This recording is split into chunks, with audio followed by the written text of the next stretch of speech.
La négociation, c'est assez simple à définir, c'est un système de décision conjointe. Basiquement, c'est intégrer l'autre dans son équation personnelle pour définir un terrain d'entente qui satisfait les intérêts de chacun. Par rapport à la négociation, il y a deux grandes approches. Une approche dite intégrative, qui consiste, à partir du moment où j'ai compris les contraintes et les besoins de chacun, de trouver des options qui nous permettent de nous satisfaire pleinement, mais aussi de préserver un relationnel durable, une relation dans le temps. Et vous avez une approche dite distributive. Distributive, ça veut dire qu'il y a un gagnant, il y a un perdant. Comment faire le plus de dégâts dans les lignes adverses? C'est une approche beaucoup plus court-termiste qui consiste à utiliser parfois des tactiques déloyales, le rapport de force, menace, chantage, ultimatum, bon flic, mauvais flic. C'est une approche qu'on va retrouver malheureusement parfois dans le dialogue social, puisqu'en France on est plutôt assez mal classé sur ce sujet, qu'on va retrouver chez certains commerciaux en centrale d'achat encore aujourd'hui, et qui malheureusement fait que certains n'aiment pas la négociation parce qu'ils voient ça dans les médias, alors que la négociation, c'est un art de vivre ensemble. Pour y arriver, c'est plus à mon sens une histoire d'aptitude que de méthode. Et finalement, les aptitudes du meilleur négociateur, j'ai envie de dire qu'on les retrouve chez un enfant de 5 ans. Première aptitude clé, la curiosité. Dès que ça bloque, dès qu'on me dit non, ça m'excite. Je cherche à comprendre pourquoi non, quels sont les intérêts en jeu, quelles sont les valeurs sous-jacentes, pourquoi ça bloque. Une fois que j'ai compris les raisons du blocage, je bascule en mode créativité. Créativité, un enfant de 5 ans, et si, va avoir à peu près plus de 100 idées par jour.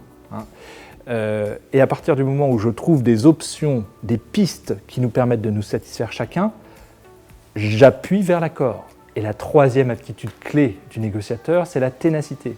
Aujourd'hui, des études montrent qu'à l'école, c'est sans doute ce qui permet de mieux réussir, même que le quotient intellectuel.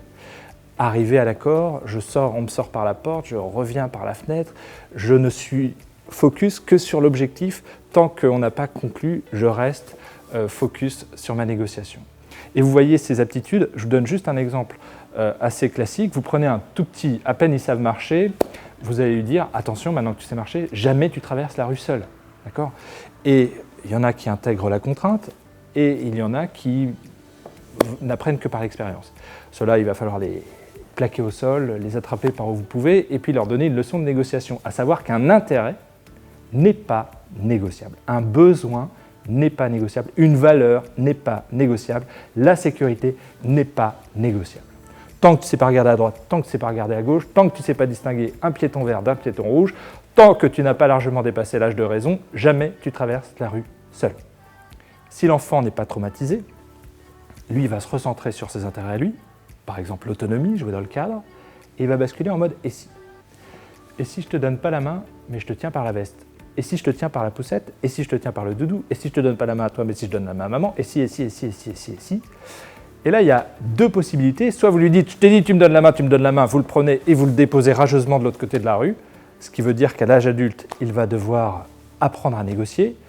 Soit vous acceptez de traverser dans des situations qui peuvent paraître cocasses, dès lors que ce qu'il propose satisfait vos intérêts et les siens, dès lors que ce qu'il propose permet d'enrichir même les idées que vous aviez imaginées au départ. C'est ça, négocier. Comment réguler les conflits? À mon sens, dans un établissement, dans une classe, entre collègues, ça suppose un système en 3 étapes. La première étape, naturelle, c'est la négociation et le face-à-face. Encore faut-il que les gens soient formés. Il y a un programme, par exemple, au Canada, Ensemble vers le Pacifique, où ils ont formé tous les enfants dès l'école primaire à la négociation, comment aborder les sujets qui fâchent, comment dire non, comment gérer ses émotions.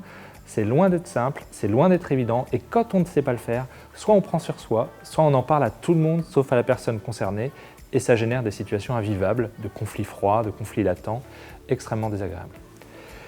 Pour autant, parfois, ça ne suffit pas.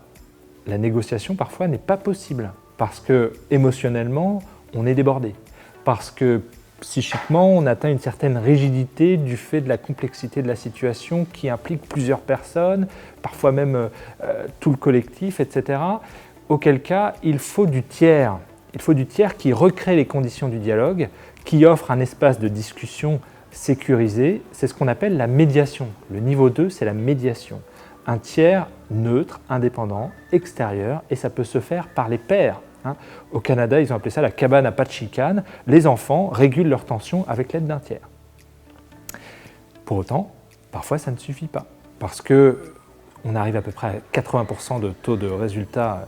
Mais pour le reste, il faut aussi l'intervention de l'adulte pour sanctionner les comportements déviants, mettre un carton jaune, un carton rouge, voire une exclusion définitive du terrain si on s'aperçoit qu'il y a quelqu'un qui abuse d'une situation, voire même qui harcèle. Et ça n'est pas rien, c'est un enfant sur 10, c'est un salarié sur 10. S'il y a des agissements répétés qui dépassent le conflit ordinaire, il faut aussi pouvoir sanctionner, il faut effectivement pouvoir réguler jusqu'à ce niveau-là.